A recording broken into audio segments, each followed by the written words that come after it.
Heritage Sports Podcast coming to you with a quick update on the Los Angeles Rams head coaching situation. As many of the stories have come out, Sean McVay is thinking about leaving, which I think is quite effing hilarious because they went all in, him along with GM Les Snead, to win that Super Bowl, and they were the defending Super Bowl champs. What happens when you go all in? You have no effing draft picks, and by the way, the players that you got to your team, traded to your team, you couldn't re-sign, whether injury or Von Miller just cost too damn much, which I can understand. But now Sean McVay's like, bro, I'm not in for this rebuild. I don't even have the mental energy. And for a 36-year-old who's the one of the youngest coaches in the NFL, he has options, much like many millennials, quiet quitting, and that's what's coming out. I believe he's working with whoever or the Rams together to say, look, this position's coming open. Send us your best coaches, or the coaches with the best resume need to get it together. Now, real quick, Sean McVay is signed through, I believe, the 2025 or 2026 season. He'll have some more years based on his contract. And just like with the Saints and Sean Payton, the contract doesn't go away. It'll toll. Sean Payton will coach in the NFL this upcoming season, and the Saints will need to be compensated. And that's the same thing that's going to happen with the Rams while Sean McVay makes, whatever with Amazon, with ESPN, that Fox, that'll be its own bidding war. I think he can go to any platform and speak well and perform well, but who's going to replace him? I think, Black News Network, Heritage Sports will tell you who we think is the best head coach for the Los Angeles Rams. He's already on the staff. Raheem Morris. Raheem Morris, if you don't know, he is a football junkie, football lifer. He went to Hofstra where he played football. He then became a grad assistant and worked his way up to defensive back coach to the Tampa Bay Buccaneers from 2002 to 2005 as a defensive assistant and assistant defensive back coach. Then this brother rose to Kansas State and was the defensive coordinator there for a season.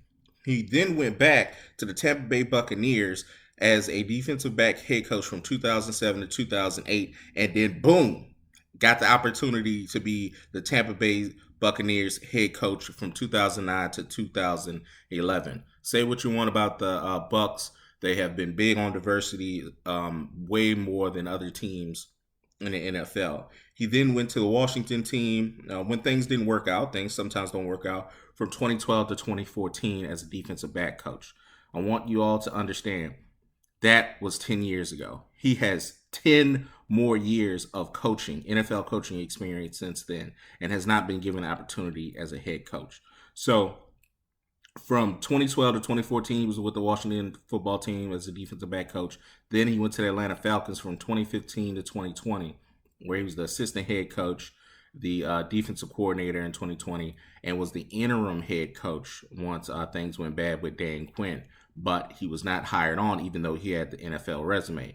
Now he went to the Los Angeles Rams from 2021 to the present as a defensive coordinator. I believe it is his time to get there. He brings not only continuity, he gets the understanding of where the players are and where the players fit. And not so much Sean McVay's fit. I don't like vision. I don't think he has the offensive same kind of mentality as Sean McVay. He may want to do things differently, but the thing is, he knows how he became successful and the kind of plays he did. And Sean McVay, if anything, exploited mismatches. That's how they won the Super Bowl with picking on Eli Apple. It was just absolutely apparent. Even throughout the injuries, they were like, we're going to find this weak spot, and then we're going to figure out a way to win the biggest game. And that's what they did. So Raheem Morris understands it's a game of matchups now. A lot of NFL teams are good across the board, but you're going to have to exploit and do the things that make you successful. Okay. Not only that, he can bring in an offense coordinator. He can continue to nurture the defense and have a defensive coordinator, much like Bill Belichick and the New England Patriots. He has the NFL chops.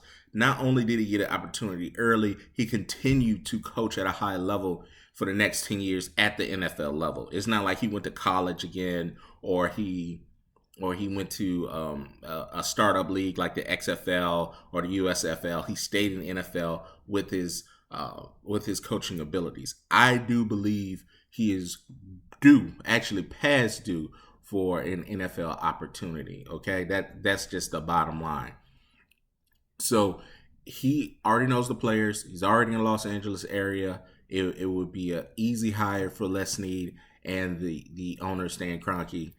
And again, they're just coming off a Super Bowl run. The fan base is going to be the fan base. It's just that it is what it is. But you have a beautiful new building. He's young. He's going to relate to the players because that's one of the reasons why he stayed in the NFL. He can definitely relate and talk to the players and motivate the players and learn what he needs to have learned. Like 10 years in the NFL post his head coaching experience, he gets to bring all of that knowledge and bringing all of that to navigate the upcoming NFL season. And to be quite honest, it's going to be hard. I believe Matt Stafford's going to be back. He has a big contract. I understand that his friend Sean McVay, they have a close connection, and quarterbacks like that quarterback coach. But I think he'll be back. It's too much money to turn down. Aaron Donald's going to be back. He's been vacillating between retirement and not, which could be similar to Sean McVay. Like, bro, I'm tired. I'm a millennial. I'm ready to go home. That could possibly happen. However, I think he will be back. So they have the opportunity to put the team back together, especially with injuries, taking it back. And you still got OBJ out there. You can bring him back. I mean, it doesn't hurt that he can. He's coming off of ACL. You can sign him to a 2-year deal, 3-year deal, and have more talent on the team. That'll definitely convince Matt Stafford, hey, we want you to be here. I mean, I see it as a win-win to me. But, we'll see what he says.